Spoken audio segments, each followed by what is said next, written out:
કચ્છ જિલ્લાના ભુજથી મુંબઈ જતી એર ઇન્ડિયાની ફ્લાઇટમાં 15 મુસાફરોનું અગાઉથી બુક કરાયેલું બેસવાનું સ્થાન ન મળતા મુખ્ય એરપોર્ટ પર હોબાળો મચ્યો હતો।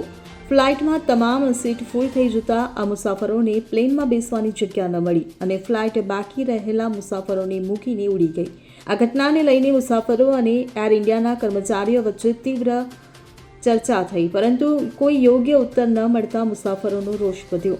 આ અંગે એક મુસાફરે સોશિયલ મીડિયા પર વિડીયો શેર કરીને પોતાની મુશ્કેલી વ્યક્ત કરી છે। તેમણે જણાવ્યું કે તેમના દીકરાના કામ માટે મુંબઈ બપોરે 1:30 વાગે પહોંચવું જરૂરી હતું, પરંતુ ફ્લાઇટમાં સીટ ન મળતા તેમને ભારે હાલાકી થઈ।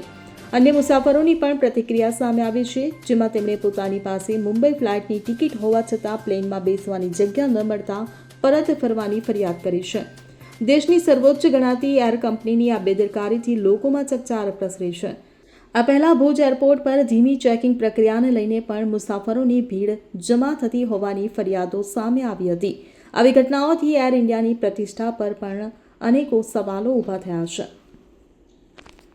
હવે જુઓ દેશ દુનિયાની તમામ ખબરો તમારી આંગળીના ટેરવે।